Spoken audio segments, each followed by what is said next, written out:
ka-Gadget One sa panibago nating episode sa ating YouTube channel, sa ating FB page. Nandito tayo sa OnePlus, dito po sa kanilang kiosk store sa SM Mega Mall, 4th floor.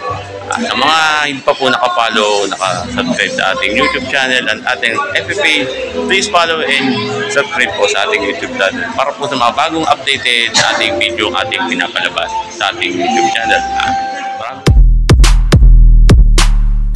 Store po ni OnePlus sa SM Mega Mall po, 4th floor. Andito po si Ma'am Joanne at si Sir Albert.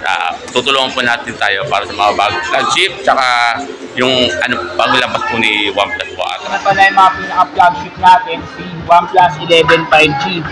So kagandahan sa kanya, naka-curved body design na siya. And then ito yung Snapdragon 8 Gen 2. Okay, na flagship na po. Lupit ang chipset na ginamit niya. Snapdragon na.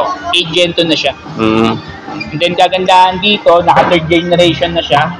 And then sa charging technology niya, naka 100 watts superbook na siya. And then naka 120 Hz. Siyempre, pagdating sa camera, pang-vlogging na talaga siya. Stabilize na po siya. Oo, may stabilize siya. And then hindi lang siya sa likod, pwede mo rin siya gamitin sa harapan. Yan o. Ito po yung flagship na talagang pang-gaming po. Hard gaming ang hanap nyo, mag-OnePlus na po kayo, 11 5G. Ayan po siya. Dalawang variant. Okay. And then meron siyang 8128, yung 45990. And then yung 8256 is 49990. Ayan po yung spec niya. Napakataas po ng spec niya. 8GB, 128, yung po 45,990. Kaya yung isa pang variant niya 16GB. Ang storage niya 256 na po. Ito po mga ka-Gadget One. So, ayan po. Siya. Yes. Anong kulay po siya? Ito black. Yung black po is meron lang siyang 128GB. Tapos yung kulay green. May kulay green siya. Okay. Ganun po kulay niya. Bali po, pwede po siya sa mga nagtatanong po natin mga viewers. Pwede po siya sa home credit, sa credit card. Yes, zero interest. Zero interest siya. Pero sa may mga wala namang cash yung Gcash, pwede po siya. Okay. Ito mga ka-Gadget no. Dito lang yan sa SM Mega Mall, 4th floor, si OnePlus. Tumatanggap siyang home credit, Gcash, saka po credit card yung mga Gadget One no. Meron na rin tayong bagong labas, yung OnePlus Nord CE3 Lite. Ang kagandahan sa kanya, malaki na yung screen niya. And then maganda na rin yung back. Glossy siya no? Glossy siya. Meron siyang dalawang color. Meron siyang black and green. Then ang chipset niya rin is na Qualcomm Snapdragon.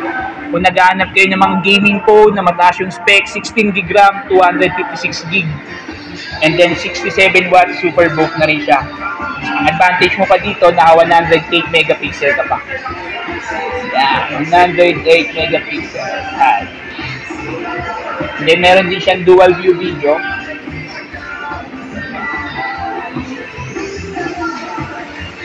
Ayan, naka-dual na rin po siya. Mga vlogging, nagbablog po, nag-unbox yan po, pwede po siya mga ka-Gadget One. Recommended po siya, si OnePlus Nord CE3 Lite 5G po. Ayan po yung kanyang presyo, 40,990. Ayan po, meron ka na pong brand yung OnePlus.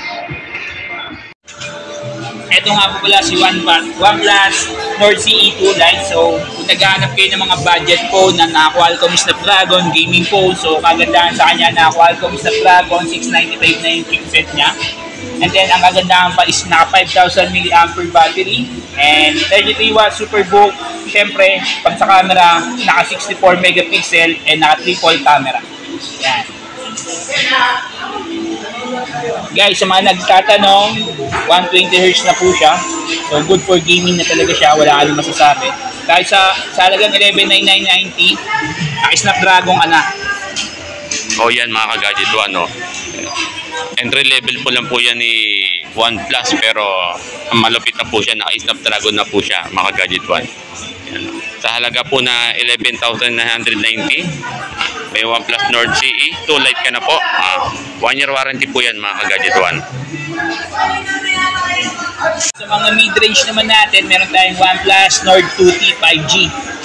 Guys, 5G na to yung mga OnePlus natin. And then kagandahan sa kanya, naka MediaTek Dimensity 1.3 chipset na po siya. And then ang advantage mo dito, compare mo sa other brand, naka 80 watts superbook and fast charging. Pagdating sa camera, naka 50 megapixel. Wait lang. Yan yung camera niya, guys.